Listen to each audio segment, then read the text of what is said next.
Welcome to Tales of the Tips. My name is Mick the Caddy. I am filling in for the wonderful DA who has gone to his wonderful hometown somewhere up in Michigan. If you're watching us on YouTube, please hit that like and subscribe button. You can also get us where all your other magnificent podcasts are on Apple, Spotify, X, and of course the Odyssey app, which is one of the greatest apps of all time. So I'm filling in for DA today. He didn't think I'd be able to get through that opening, and of course I cruised through like I normally do. So I'm sitting here thinking to myself, if I'm going to do this show, Tales of the Tips, who can I bring on to sit with me and talk through next week's Scottish Open, the John Deere Classic that was just on. We got not the British Open, the Open Championship coming up.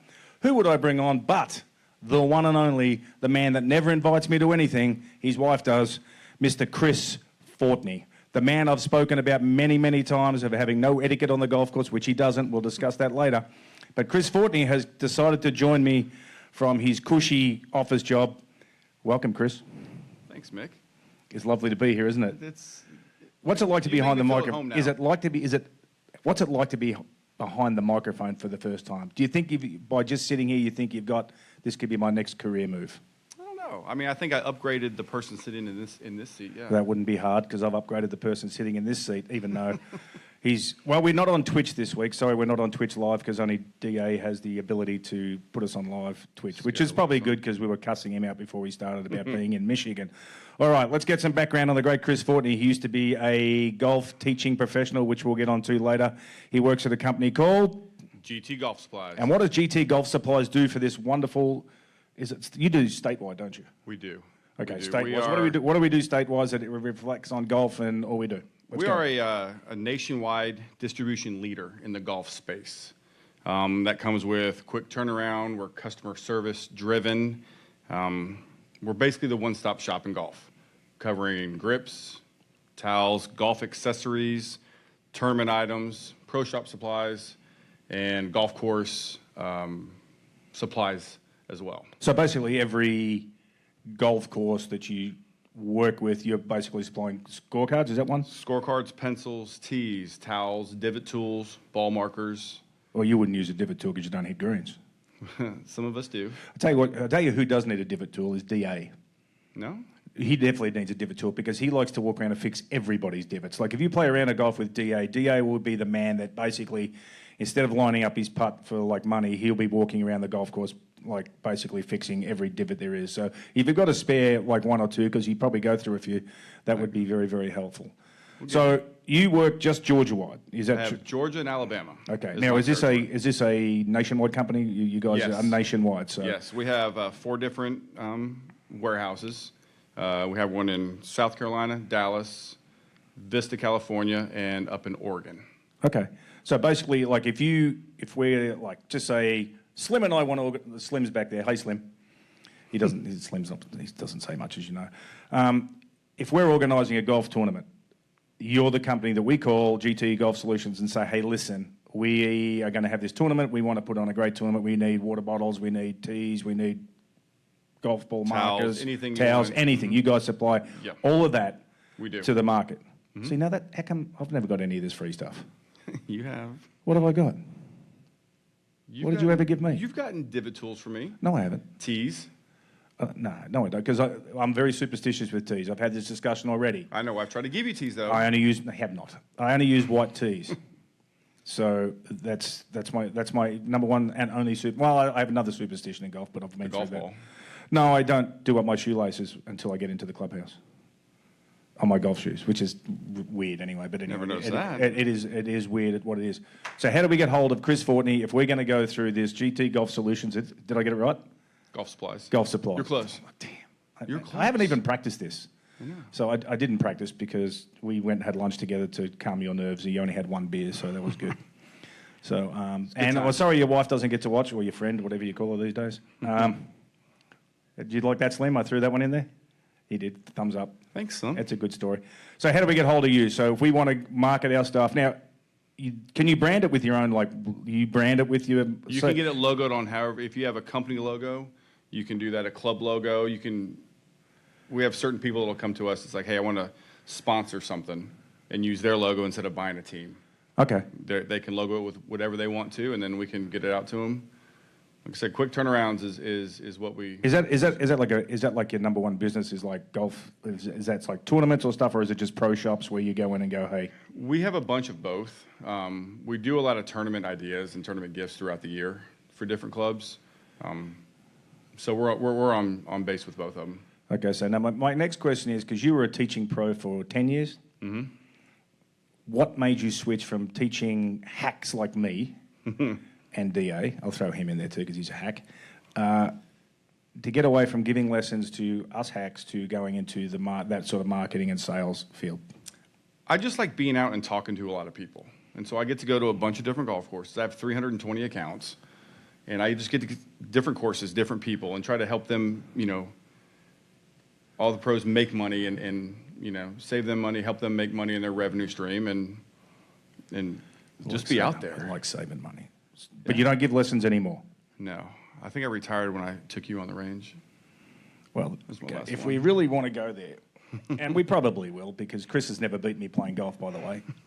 Not bad for a former teaching pro, who has a short game that can only be described as... perfection. If you're really going to describe your short game, what would you describe it as?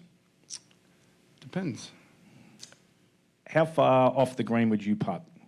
It depends. Just give me a scenario. Say the last time you played. I don't recall that round. So if my good buddy Greg Elliott would be telling the truth, was it like a 60-yard putt, maybe? It was 58. 58-yard putt. It was. So he's lost a little bit of confidence in his short game. Let's just put it that way, which does happen. I've seen it happen on tour. I've seen it happen to many players. There were some guys, I remember Vijay Singh at one stage went cross-handed when he was chipping. Chris Couch went, former PGA Tour winner actually in New Orleans. He went cross-handed for a while as well. And then we were down at Guston's Bar. Not drinking. This is day 50, by the way. For those people who are interested, this is day 50 of non-drinking. And for the next 50, I'm also giving up Diet Coke. So I will be one grumpy, miserable human being next week when you see me. Lord help us all. Yes, Lord help you all, because Diet Coke's going to be a hard one for me. Diet Coke's probably harder for me to give up than... No, it's not. That's a stupid thing to say. Let's not go there. So I just got the phone with Kevin Stadler, and I was talking to Kevin and about whether he was playing this week in the opposite field event, which he didn't get into. He's the 11th alternate or something, which is kind of crazy for a guy that's won twice on PGA Tour. And I asked him about his putting and whether he was still putting with his broomstick, and he went, no, he's actually putting left-handed now with a short putter. And he actually grew up golf playing left-handed, which he says it doesn't feel that awkward to him. But there's so many different things that people try when they're having the yips or they're not chipping well and stuff like that. And there's been guys who have tried to chip it one-handed, and some guys chip great one-handed. Chris is not one of them, but he does drive the ball exceptionally well. He's a very, very good driver of the golf ball. If he drove it and I chipped it, we'd be a good combination as teammates, but we're not teammates together because I'm teammates with Greg Elliott. All right, so now we know he's got expertise in golf and he works for a great company that can certainly help you out. So please, if you want to reach out to Chris, please leave a comment. And we can get you in touch, and he will make things work for you for your golf outing, your pro shop, and whichever you need to do, whichever way you want to go. Twin Peaks is the best in the game. Here, your favorite drafts are poured at a frosty 29 degrees, and rare barrel-aged whiskeys are served just the way you want them. It's bigger game days and bolder fight nights. I mean, where else can you find a scratch kitchen that always comes in clutch every day from lunch to late night? Only at Twin Peaks, the #1 sports bar. Stick around after the sun sets. Twin Peaks is open really late. Wind down with bourbon and late night bites. But we're here to talk golf as well, and so I'm going to get his expertise comments on this week's John Deere Classic that was held there in Silvis, Illinois, Moline, whatever you want to call the dump. Place, wonderful place that it is, great place. Home of Tony Navarro. Probably should build him a statue. Thoughts on what you saw on the course, the playoff, the problems with Mr. Grillo on the regular 18th hole where he hit his ball into the rough and a marshal decided to pick his ball Thought up. he had a souvenir. I guess that's what he was going to get, a a souvenir. You commented to me about the looks of the golf course. Explain to me what you thought about. The thing that got me was the greens. Spots on the greens. Dark, brown, just looked like they were dead. They did. There were certain spots there, and they look like they very good. Yeah, move that closer. That's good. Sound deep voice like me. They did. They looked like they had dry spots in them. Their course itself looked in great shape. I mean, they've narrowed the fairways. I know they've narrowed the fairways, and they've redone some of the bunkers there, make them more user-friendly, I guess. But the greens did look spotty. That was the only thing I took away from that golf course. The greens did look spotty, but a good win. I mean, a second win for, what was his name? Come on, you know this. Come on. Campbell. Very good. See? What was that his name? Hang on. Look, I have notes now. DA will be proud of me that I got notes that Brian Campbell won on the first playoff hole. But so, yeah, I do have notes now. And, yeah, beat Emilio Grillo, who hadn't won for a few years. But he's a good kid. I thought he was going to pull it out. Good player. He's playing this week in the opposite field event to the Scottish Open. John Deere Classic, again, didn't attract a lot of publicity and stuff like that, and it's hard to do. You know, it's one of those, I'm not going to say smaller events because everybody wants to win on the PGA Tour, and I'd never classify it's a non-PGA Tour event because the best players weren't there. You still have to turn up and win, and he did that, and, you know, he's won before. So, you know, all congratulations to him for winning his second tour event. You think everybody's already across the pond getting ready? Yeah, they're definitely across the pond now. Yeah. They're across the pond getting ready for the best players. Obviously, are ready for the Scottish Open this week. Right. Thoughts on the Scottish Open? And do you like links golf? There you go. This is a good question because I love links golf. I think links golf is amazing.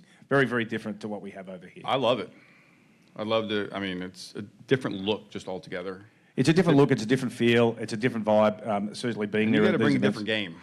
You do have to bring a different game. Well, and that's 100% truth. And that's what we'll touch base on. The players who can play in the wind, know how to shape the ball both ways with the wind because we've all seen highlights of the British Open? Or do you call it the British Open? Or do you call it the Open Championship? We've had this debate. I call it the Open.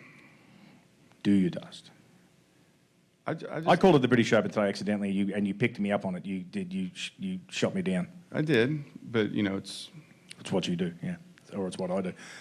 The Open Championship. Okay, Scottish Open this week. Who's going to win? I'm going to give you a chance on in front of all our thousands and thousands of people who have looked on shorts and videos and things like that. You're sitting in my seat. Now, I haven't got one right this year. I was very close to Chris Kirk.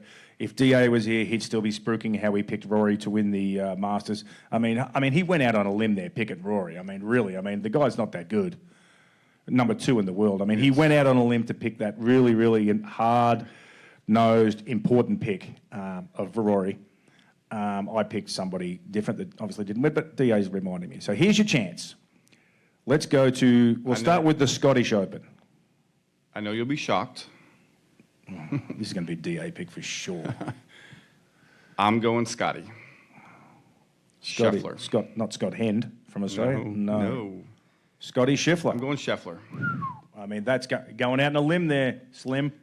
He's going Not out. going very far, you picked but the it's number right there. 1 player in the world to win the Scottish Open. So I think that means my next question, is he going back-to-back? Is he going to win the Scottish and then turn it around and win the Open Championship?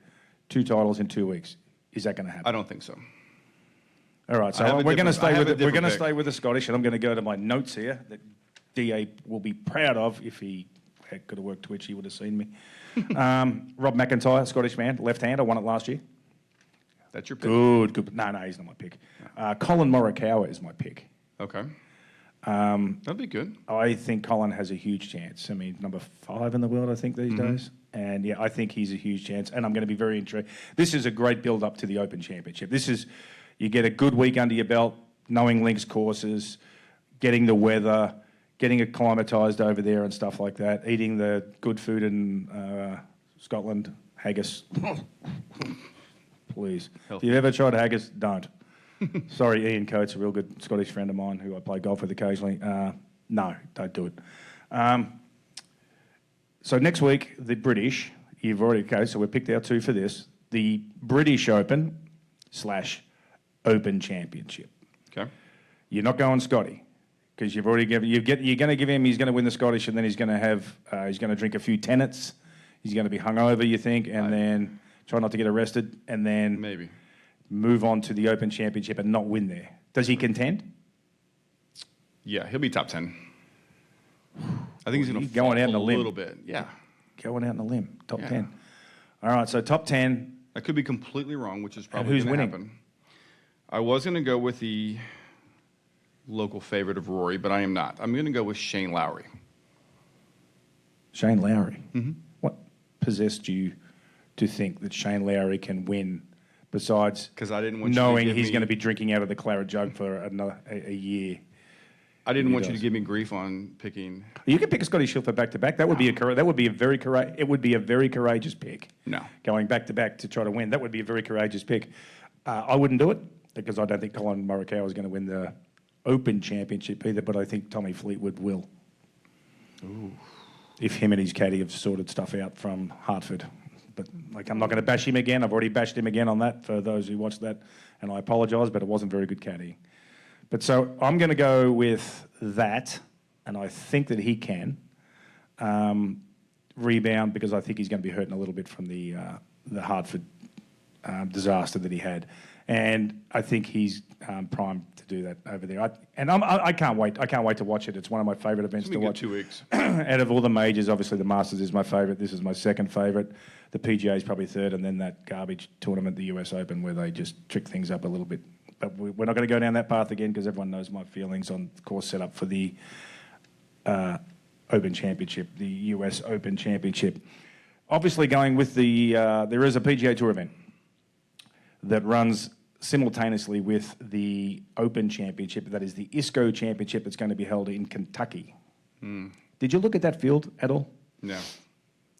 I looked at that field and there's players there that's why I called Kevin Stadler this morning because I was like, hey, how come you're not in this field? And Stads is a great mate. He's a tremendous fella. And he's, like you said, he's 11th alternate. But there are players in that field that I would like, wow. There's 16 players in that field who do not have a world ranking. You could play. Could be. I don't know. You going to carry the bag? No. My knee's still too sore for that, I think. But actually, my knee is really sore from being in the pool yesterday, the one that your wife invited me to go to the pool yesterday. Jenny's a lovely lady. If you ever get a chance to meet Jenny, she's a wonderful lady. She invites me everywhere that Chris doesn't. The pool. Did you need the text to see the proof that you've been invited? No, I don't believe that. Okay. I don't believe that. So, but We could cover that. Well, no, actually, Jenny was the one who sent me the address of the pool. Fact? That was Friday. That was Friday. Yeah, I went to the pool twice this week. So I've been to the lake and the pool twice. He's been great. Jenny's been fantastic, invited me. I think they just invite me because I don't drink anymore. So that's Well, we met our probably Mick quota for the month. So the ISCO, anyway, let's get back to the ISCO Championship in, where are we? Kentucky. Louisville, Kentucky. 16 players with no world ranking. Grillo is the highest world ranked player who just came second. I don't know whether he's going to be playing in that or not. I don't know whether his second place last week got him into the Scottish Open. I don't know. But if he is playing in Kentucky, he is the highest ranked player in the field at 92. If he is there, do you think he bounced there and wins it? Or does he slip up and there's an unknown? Well, he's got to be he's in good form. I would think that he'd be a chance to win it and then go play the British. Okay. Or the Open Championship as well. So, now speaking of the Open Championship, I did a little research, and yes, DA, I do research occasionally, unlike your good self, who does tons of research. I did a little bit of research. There are 11 players in this field, and I want you to pick one of them. This is you, and see how good you are as a former golf professional, teacher. There's a few old boys playing in the Open Championship next week. 11 of them that I classified as old boys. And I want you to pick which of these old boys is going to have the best finish. I know who I think. Who's going to have the best finish out of all of them, and we're going to go through their scores. Let's go, and we'll start with KJ Choi, the tank. Stuart Sink lives around the corner. He's a good friend of the show, been on the show. Stuart won me a lot of money one year when he won the Open Championship, and I have mentioned this before, when he won the Open Championship at 150 to 1, I may have had a few dollars on him when he beat Tom Watson, and I was the only person, I think, in the world, apart from Stuart's family, that was cheering for Stuart Sink because Tom Watson, he'd won enough, don't worry. Ernie Els, last won the Open Championship, 2012 Lytham St Anne's, when Adam Scott got the wrong club off a certain world-beating champion, world champion caddy, whose name I won't mention, but his initials start with, I'm not doing it, I won't throw him under the bus, Steve Williams. Ernie Els, Sergio Garcia, Padraig Harrington, who just won the US Senior Open, Zach Johnson, I'm going to throw him in the old contenders because he's just been plodding along as old. Justin Leonard, who's been doing more commentary than playing. Phil Mickelson, who's still counting money on the Live Tour. Louis Oosthuizen. And I threw him under the old boys. And I got one little story about Louis. I was at the Players' Championship, and he was on the putting green, and we were just having a little conversation. And then this woman asked him for his autograph from the side, so he goes over and signs this autograph. This woman obviously had no clue who he was. And as he walked away, she turned to her friend and went, "Who's that old guy? I just got his autograph." And Louis at that stage was probably 35, and he wasn't really thrilled about being called an old guy at 35. So him and I still have a little joke about that. So Louis Oosthuizen is one, Henrik Stenson, and Lee Westwood, who just qualified by finishing first in the qualifying over there in sunny old England. So you have to pick one of those boys to be the lowest old boy of the tournament. I'm sure Vegas bets on this. I'm taking Stuart Sink because he's still playing well and he's a friend of the show. But so KJ Choi, Stuart Sink, Ernie Els, Sergio Garcia, Padraig Harrington, Zach Johnson, Justin Leonard, Phil Mickelson, Louis Oosthuizen, Henrik Stenson, and Lee Westwood. Pick me one. Zach Johnson. Why Zach Johnson? Well, I don't know. You want me to pick him? I met him when we were. That's fine. If you can say you met him, that's good. We met him when we were down St. Simon, and we'll just go with him. He's a wonderful. Different. He's a wonderful fella. He's a very, very good guy. But it's okay. You're going Zach. I'm going with Stuart Sink. So we'll have a gamble on this when I start drinking again. We'll probably do a shot of Jameson or something for those people who know that I drink. You'll be done after one drink. Who know that I drink Jameson? Yeah. The cameras might want to follow me around the day I start drinking again. That might not be a good day at Guston's. Give Slim a Look camera. at Slim. Slim's already laughing about it. You want to come to that one, Slim? You do? We could be watching an Alabama game somewhere. Because you are an Alabama fan, aren't you? Yep. See, look at that. That's the only time. I'm not saying it. Nah. So we'll bring it in because obviously we mentioned the word Michigan 20 times. When we're here all the time with DA, and he's actually gone to Michigan for a holiday. Maybe a court case, I don't know. Whatever he's done up in Michigan. But Chris, you're which fan are you? Well, talk me through your football team in college, because we'll get off golf just for a second. The University of Texas. Okay. That beat Michigan. Oh, in what? Football. Oh, did they? We did, and we actually went to Michigan and did it. That's DA's going to be thrilled with that. Yeah, he's probably going to edit this out. Don't let him touch this one, Slim. Don't let him come anywhere near this podcast. He's not allowed to do anything to get near this. You are a big Texas fan, and you are also I'm a Cowboys fan. You can say it. There's zero chance of me saying those words. Say it. No. There's zero chance of me saying he's a Cowboys fan. No, he is a Cowboys fan. It's a rough one. They got nothing to cheer about, which is good. No. All right, now, so we've got on to the football thing. You've let DA know that you beat his thing. I want to touch base with you as a former golf teacher. Okay. And talk to the people out there who struggle with their game and stuff like that. And I've always said that when I've watched amateurs play, and me included, but being a caddy as long as I was and being in pro-ams and things like that, the number one problem I saw was club selection and course management. A lot of these guys can get the ball around and do their things and stuff like that, but I used to get so annoyed when someone would pull a pitching wedge out from like 150 and go, dude, you can't hit this 150. Because you did once downwind, on accident, downhill, out of the rough, and you hit a pitching wedge 150 one time, that's how you all of a sudden now know that you're going to hit it 150, and it's just straight BS. So as a teacher, what was the biggest problem you saw with amateurs who can golf it a little bit but still have this, because to me it was course management and club selection. That was course management is the main one. But they go in, they hit 2 or 3 balls and they think, great, I'm going to give it a little bit more. And then they hit that one kind of clean. It's like, ooh, let me try it again. And there's always that one extra step that they try to do instead of just staying within that swing.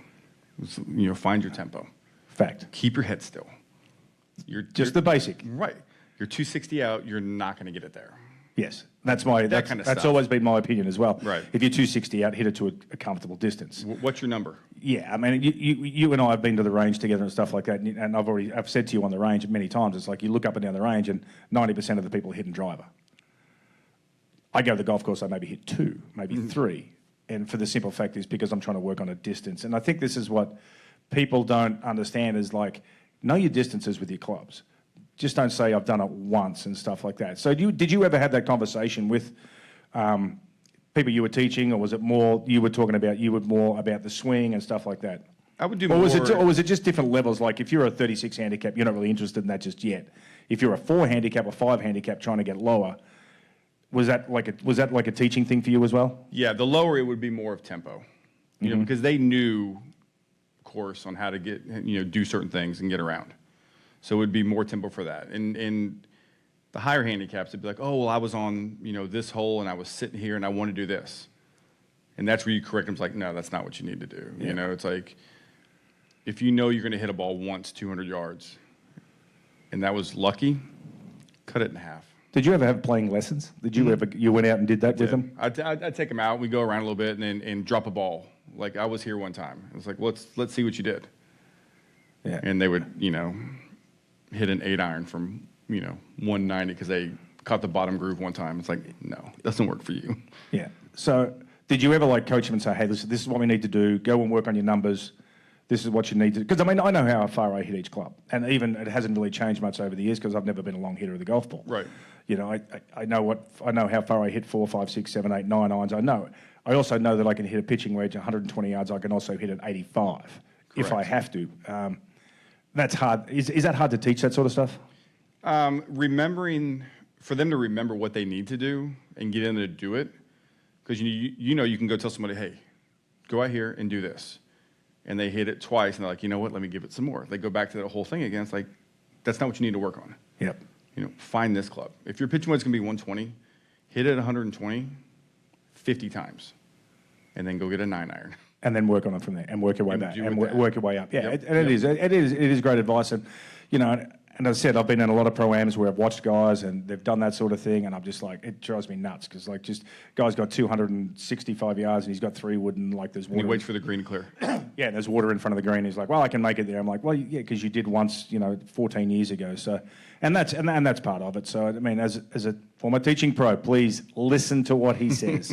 Course management, know your yardages, work on it from there. Don't swing out of your shoes. Don't swing out of your shoes, and don't follow his short game. It's not that bad. It is that bad. Trust me, his short game is absolutely. Well, here comes Slim. Slim's come down to give us the hurry up Demonstration. Yeah, actually, I should get Slim to give us a demonstration. I actually told Slim today that I'm going to get him a set of clubs. He's going to come golfing with us. I'm going to get him a set of clubs. So I'm going to put him in the foursome. We'll get DA, Slim, and my man here, Chris Fortney, who can show us his short game in full flight. So give us one more beat down on your company, who they can contact and all that sort of Golf stuff. Supplies. You can log on if you would like to look online. It's ggolf.com. Put a comment out there. I can get in contact with you. If you are listening across the U.S., in different states. Worldwide. We go worldwide. Leave a comment, leave an email, phone number. I can get in touch with you, and we can get somebody to reach out and get everything rolling for you. Just don't get him to invite you on a boat, and everything will be fantastic. But he's a good mate of mine. He's helped me through a lot of stuff over the years and stuff like that. So as much as I give him grief, he's actually kind of all right. His wife's better though. Want to say that again? No, I'm not going to say that again. I'm definitely not going to say that again. If you want to leave a comment about having DA never come back, we can do that as well. If he wants to stay in Michigan, he can stay there and watch his football season. Look at Slim's laughing at me like he's going to love this episode, isn't he? I feel comfortable in this chair. Do I look, Slim? Do I look good in this chair? Do I feel good? I look good in the captain's chair. Look, he sent me. I don't know if he's texted me back. No, he did. He did text me. I don't know how long we've been going, so I don't know whether I've been going too long or not long enough. But anyway, how long have we been going, Slim? Should we keep going? Let's keep going. I'm going to go talk more about the Open Championship. Okay. Because I do love it, and I've been very lucky to caddy in a couple of them. Lytham St Anne's was amazing. I showed you some highlights of Lytham St Anne's last night. A certain player back in 1974 who I think may have done something wrong. If you want to Google it, have a look. But it is a wonderful tournament, and it's one of my favourites to watch because of the absolute elements of the golf course. Right. And when the weather can come in and change, it can be beautiful and sunny, it can be amazing, and then It can change in minutes. It can change in minutes. Yeah, 100%. And then it can flip over. It can just be just wretched. And that's just where the draw comes into play, where you can be very favourable, you can get beautiful weather in the morning, and then in the afternoon it's blowing 30 pouring rain, and the best score is going to be 3-4 over. So, and that's just part of the game. That's just the rubber golf, and that's just the way it works. My luck would be go out in the morning, wind's in your face all the time, hit number 10, and then it flips. Yeah. And I get it the same for the next I don't time. think there's a golfer on the planet who doesn't think that every hole they play is into the wind. Because there is no doubt, because I've been the same. I've caddied in it when I've gone, all right, the next hole is going to be downwind, we're going to be good. And then you get there and you're like, how's this into the wind again? And 18 holes later, I'm like, is every hole into the wind on this golf course? And I say that in probably 90% of golf courses that I walk off and go, man, that wind is hard. But there are certain courses on tour that I've caddied where the wind is incredibly tricky. Hilton Head is one of them. Mm-hmm. Tampa is one, where the wind just swirls, and it's really, really... And you can be made to look pretty silly as a caddy if you're not 100% sure of the wind. Attention. Yeah.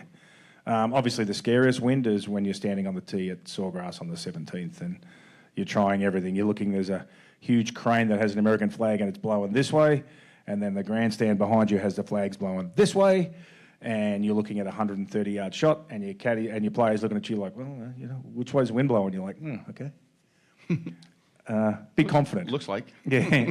But judging by that flag up there, you always put the flag in there so he can look at it and go, oh, yeah, you're 100% right, and your fingers crossed that you hit the right shot. But that's why I like the Open Championship, because, I mean, it's fun to watch. Playing in the wind, I personally love playing golf in the wind. I like it when it's windy. I think it can help a lot if you can play golf into the wind. Right. And you can help you downwind and stuff like that. I like it when it blows hard right to left because my slice doesn't look as bad. Go straight. If I don't know, it definitely doesn't go straight. It's still a fade. It's only a fade when the wind's hard. When the wind's blowing right to left 40 miles an hour, it's only a fade. As you've seen, I don't like holes that go right to left. Ooh. Who are your two top golfers that missed the cut? Miss the cut. Good question. See, that's why we bring him along. To miss the cut. Let's see. Oh, he's thrown me for a loop there. I'm trying to think who was in the field that I think who's got a chance, who's going to miss the cut. Xander Schauffele, I think, will miss the cut. That's my one. And then I will go with number two. You need a big name player? You think a big name player who's going to miss the cut? I'm just, a big name player. Because you have those majors where it's like... It's a good question. Using like... See, this is a better question than DA's ever given me. See, I don't get stumped when he asks me questions. You've stumped me. But I've given you one. The other one I will give you will be... Well, okay, well, you give me time to think because I'm old. Oh, I didn't think about my answers. I just thought about asking you. Well, you need one too. You give me one. See, that way we can compete. I go Xander, and then if I was going to throw another one in there, I'll say John Rahm. That's actually probably a pretty good one. Okay, so now you have to hit me with it. DJ. Who? Dustin Johnson. He hasn't. I could beat him at the moment. No, you can't. I've always wanted to play golf like Dustin Johnson. Now I do. That's how bad he is right now. Please. He's just counting his money if he can. Bad. Dustin might have trouble getting past 10. He's a very good golfer, but he's not the sharpest tool in the shed. No offence. But that's why he's a good golfer. Sometimes you don't have to be very smart to be a good golfer, because there's a lot of golfers on that tour who, if they weren't playing golf, would probably be flipping hamburgers for a living. Not suggesting he's one of them, but do you count he's one of them. JTs and Spieths and those as going to miss? No. Well, Justin Thomas is number 5 in the world. Don't say anything bad about Justin Thomas. That's DA's boy. No, I'm just saying. No, I mean, seriously, that's DA's boy. You'll get banned from this building. You'll get trespassed if you say anything bad about Justin Thomas. Seriously. He's from the University of Alabama. I see now you got Slim excited. Look, Slim's up there cheering. Don't say anything bad about. No, I'm just curious. Like those players Well, he's who seem to make a run, and then they have like this one tournament that just. Well, do you think Justin Thomas is going to miss the cut? Do I think he will? No, I'd actually like to see him win. I know I didn't pick him, but Don't say I'd like that. to see him win You something. just want to get back on the show. He's No. just saying that to kiss DA. No, I'm just saying. I think it's. Now I'm going to... I have certain people I'd like to see miss the cut. Okay, like who? You're allowed to say it. We got no money. They can't sue me. Phil Mickelson. He's probably going to miss the cut. He's 50, I'm 8 just years old saying, or something. Not a fan. See, I like Phil. Phil's a good dude. I like Phil. Phil's been a good dude. All right, so Phil, you don't like. All right, Dustin Johnson, you're a big fan. So, but anyway, back to Justin Thomas. Is he going to make the cut or not? I'll say he can make the cut, yes. Well, go out on a limb, pick the number 6 player in the world to make a cut. Go on out on a limb to pick Scotty Scheffler. What was the other one you That's a picked? good one. Who'd you pick to win the Open? Shane. Oh, Shane Lowry. Yeah, he's got no chance. He's got more chance of missing the cut than winning.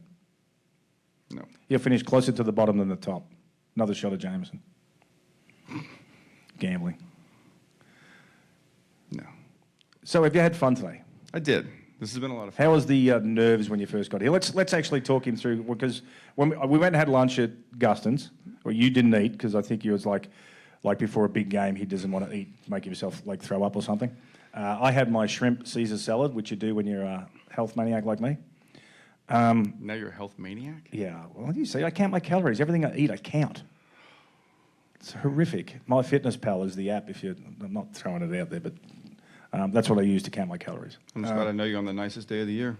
What's Because that? you will not be nice tomorrow.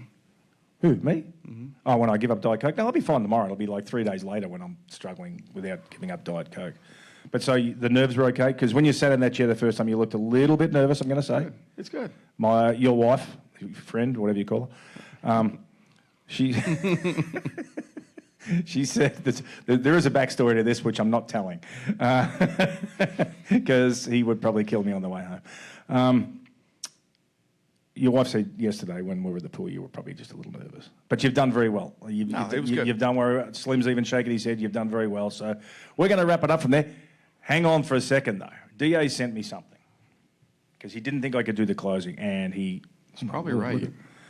I could do the close. I did the opening, okay? Hang on, I've got to find his text messages down here somewhere. And by the way, if you're ever going to call DA or Chris Fortney here, well, Chris will pick up the phone. DA won't. Don't worry. But Chris will actually never pick up the phone when it's me. Never.